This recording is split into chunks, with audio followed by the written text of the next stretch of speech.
मोदी सरकार खोल रही खनिजों को भयंकर खजाना। चीन का ग्लोबल सप्लाई चेन का खेल होगा खत्म। ग्रेफाइट, सीजियम, जिरकोनियम का महा उत्पादन शुरू। ईवी बैटरी के लिए ड्रैगन पर निर्भरता समाप्त। मोदी सरकार का मिनरल मास्टर स्ट्रोक। चीन के आर्थिक दबदबे की टूटेगी कमर। जमीन के नीचे दबे भविष्य के ईंधन का खुलेगा ताला। भारत बनेगा खनिज महाशक्ति। चीन पूरी दुनिया की सप्लाई चेन को अपने घुटनों पर लाने का जो सपना देख रहा था, वो अब चकनाचूर होने वाला है। बीजिंग के हुक्मरान जिस खनिज के दम पर पूरी दुनिया को ब्लैकमेल करने की फिराक में थे, उस कच्चे माल का खेल अब उलटा पड़ने वाला है। भारत ने चुपचाप एक ऐसा दांव चला है जिसने चीन के खनिज एकाधिकार की नींव हिला दी है। ये वो खजाना है जो भारत को इलेक्ट्रिक गाड़ियों ईवी की दौड़ में दुनिया का लीडर बना देगा। ये वो ताकत है जो भारत के परमाणु रिएक्टर्स को असीमित ऊर्जा देगी और हमारे रक्षा बलों को वो आंखें देगी जो रात के अंधेरे में भी दुश्मन को देख सकें। ये सिर्फ कुछ खनिजों की बात नहीं है, ये भारत के भविष्य की लड़ाई है। ये 2025 के बाद की दुनिया का नया तेल है। चीन ने सोचा था कि वो ग्रेफाइट, जिरकोनियम और दूसरी रेयर धातुओं का निर्यात रोककर भारत की ईवी इंडस्ट्री और डिफेंस सेक्टर को पंगु बना देगा। लेकिन नई दिल्ली ने जो मास्टर स्ट्रोक खेला है, उससे न सिर्फ भारत आत्मनिर्भर बनेगा बल्कि दुनिया भर के निवेशकों की लाइन लग जाएगी। तो सवाल है कि आखिर क्या है भारत का ये मिनरल मिशन?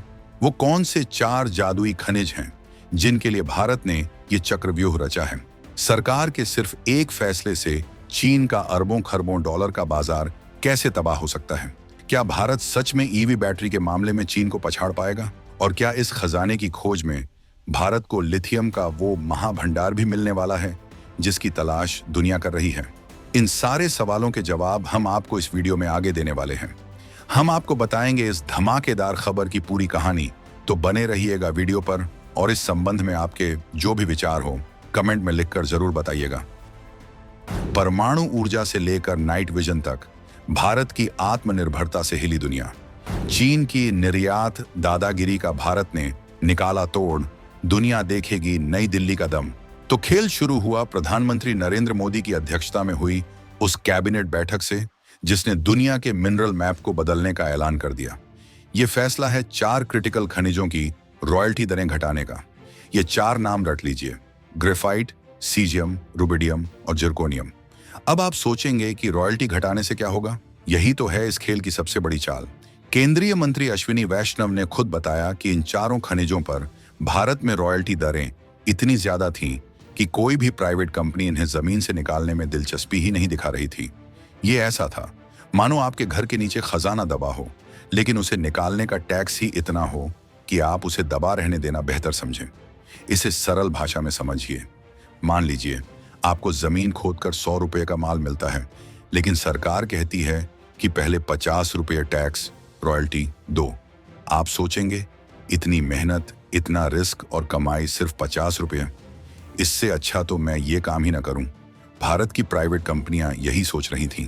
नतीजा, हम इन खनिजों के लिए उस चीन के सामने हाथ फैलाने को मजबूर थे जो हमारी ही जमीन पर नजर गड़ाए बैठा है।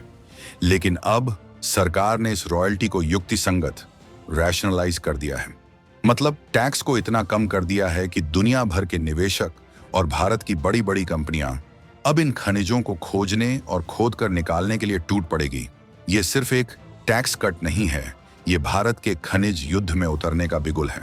ये कदम भारत की औद्योगिक क्रांति, हमारी ऊर्जा सुरक्षा और सबसे बढ़कर हमारी सप्लाई चेन की मजबूती के लिए एक गेम चेंजर है। अब भारत को इस बात की चिंता नहीं करनी होगी कि अगर कल चीन ने सप्लाई रोक दी तो हमारी फैक्ट्रियां कैसे चलेंगी।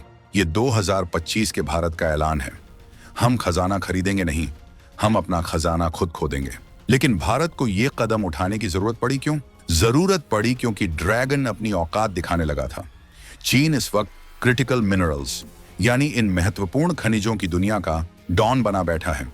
खासकर ग्रेफाइट, रेयर अर्थ एलिमेंट्स, आरई और जिरकोनियम, इन चीजों का वो दुनिया का सबसे बड़ा उत्पादक और निर्यातक है। चीन जानता है कि आने वाला जमाना इलेक्ट्रिक गाड़ियों का है, स्मार्ट डिवाइस का है, हाईटेक डिफेंस का है, और ये सारी चीजें इन खनिजों के बिना बन ही नहीं सकती। ग्रेफाइट के बिना ईवी की बैटरी नहीं बन सकती।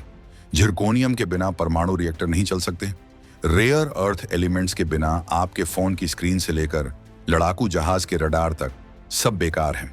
चीन ने इसी को अपना आर्थिक हथियार बना लिया है। जब उसका मन करता है वो अपने निर्यात नियमों को कड़ा कर देता है। वो दुनिया को धमकी देता है कि अगर हमारी बात नहीं मानोगे तो हम सप्लाई बंद कर देंगे। अमेरिका से लेकर जापान और यूरोप तक सब चीन की इस ब्लैकमेलिंग से परेशान हैं। भारत पर भी यह दबाव लगातार बढ़ रहा था। हम अपनी जरूरत का 60% से ज्यादा ग्रेफाइट, जो ईवी बैटरी के लिए सबसे जरूरी है, चीन से आयात कर रहे थे। सोचिए, हम मेक इन इंडिया के तहत ईवी क्रांति लाना चाह रहे थे, लेकिन उस क्रांति की बैटरी की चाबी चीन के पास थी। भारत का यह फैसला, यानी रॉयल्टी घटाने का यह मास्टर स्ट्रोक, ठीक उसी वक्त आया है जब चीन अपनी दादागिरी चरम पर पहुंचा रहा है। यह चीन के खनिज एकाधिकार को सीधी और खुली चुनौती है। भारत ने दुनिया को साफ संदेश दे दिया है, तुम्हारे पास माल है तो क्या हुआ, हमारे पास भी जमीन के नीचे वो सब कुछ दबा पड़ा है और अब हम उसे निकालने आ रहे हैं। एक रिपोर्ट के मुताबिक कैबिनेट के इस फैसले के बाद भारत में मिनरल ऑक्शन, यानी खनिज ब्लॉकों की नीलामी में सुनामी आने वाली है। जो निवेशक कल तक भारत के टैक्स सिस्टम से डरकर भाग रहे थे, वो अब यहां डॉलर और तकनीक दोनों लेकर आएंगे। ये भारत का नया गोल्ड रश होगा, लेकिन इस बार सोना नहीं, ग्रेफाइट और जिरकोनियम निकलेगा। ये भारत की तरफ से चीन के आर्थिक किले में लगाई गई सबसे बड़ी सेंध है। तो आखिर ये 4 खनिज, जिन्हें भविष्य का ईंधन कहा जा रहा है, करते क्या हैं? चलिए एक एक का कच्चा चिट्ठा खोलते हैं और आप समझ जाएंगे कि यह सौदा कितना बड़ा है। सबसे पहले ग्रेफाइट। ये नाम तो आपने पेंसिल की नोक में सुना होगा, लेकिन ये वो मामूली ग्रेफाइट नहीं है। ये है हाई ग्रेड ग्रेफाइट, जो आज की तारीख में इलेक्ट्रिक वाहन ईवी बैटरी का सबसे अहम हिस्सा है।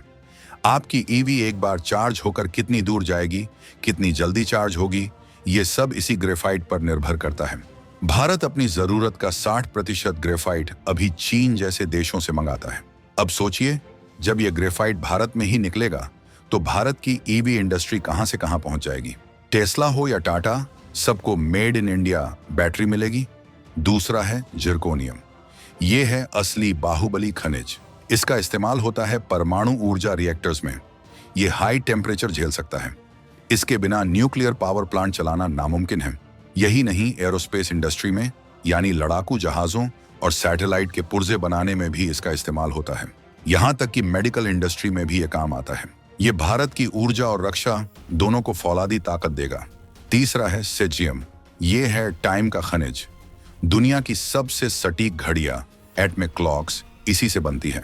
आपका जीपीएस सिस्टम जो आपको रास्ता दिखाता है, वो बिना सीजियम के काम नहीं कर सकता। हाईटेक मेडिकल डिवाइस और टेलीकॉम इंडस्ट्री में भी ये एक वंडर मटेरियल है। और चौथा है रुबिडियम। ये खनिज नजर देता है। फाइबर ऑप्टिक्स केबल, जिसके जरिए आप तक हाई स्पीड इंटरनेट पहुंचता है, उसमें इसका इस्तेमाल होता है। और सबसे बड़ी बात, नाइट विजन ग्लासेस, यानी वो चश्मे जिन्हें पहनकर हमारे सैनिक रात के घुप अंधेरे में भी दुश्मन को देख पाते हैं, वो इसी रुबिडियम की देन है। लेकिन रुकिए, असली थ्रिलर तो अब शुरू होता है। सरकार ने रॉयल्टी तो इन 4 खनिजों के लिए घटाई है, लेकिन असली खजाना तो इनके साथ मुफ्त में मिलने वाला है। एक्सपर्ट्स का कहना है कि जिन चट्टानों में ये 4 खनिज मिलते हैं, उन्हीं चट्टानों में लिथियम, टंगस्टन, नियोबियम और रेयर अर्थ एलिमेंट्स REE भी पाए जाते हैं। जी हाँ, लिथियम, वही सफेद सोना जिसके लिए दुनिया पागल है। ईवी बैटरी की जान है लिथियम, और भारत को जम्मू कश्मीर में इसका भंडार पहले ही मिल चुका है। अब जब इन 4 खनिजों के लिए देश भर में खुदाई शुरू होगी, तो ये पक्का है कि लिथियम और REE का भी एक ऐसा महाभंडार भारत के हाथ लगेगा, जो चीन के ड्रैगन को हमेशा के लिए जमीन सूंघा देगा। ये एक तीर से कई शिकार करने वाली रणनीति है। तो अब तस्वीर पूरी तरह साफ हो चुकी है। भारत सरकार का यह फैसला सिर्फ एक पॉलिसी अपडेट नहीं है, ये खनिज आत्मनिर्भर भारत की ओर फेंका गया सबसे बड़ा पासा है। ये एक सोची समझी दूरगामी रणनीति है, जिसके कई निशाने हैं। पहला निशाना, आयात पर निर्भरता खत्म। जो हजारों करोड़ डॉलर हम चीन को देकर ग्रेफाइट और जिरकोनियम खरीद रहे थे, वो पैसा अब भारत में ही रहेगा। वो पैसा भारत की कंपनियों को मिलेगा, भारत के मजदूरों को मिलेगा। दूसरा निशाना, विदेशी निवेश और रोजगार। रॉयल्टी घटते ही देश में खनिजों की खोज और खुदाई का एक नया दौर शुरू होगा। नई नई तकनीकें आएंगी, नई फैक्ट्रियां लगेंगी और लाखों नए रोजगार पैदा होंगे। तीसरा निशाना सप्लाई चेन की सुरक्षा। कल को अगर दुनिया में कोई नया संकट आता है, कोई जंग छिड़ती है या चीन फिर से अपनी दादागिरी दिखाता है, तो भारत को फर्क नहीं पड़ेगा।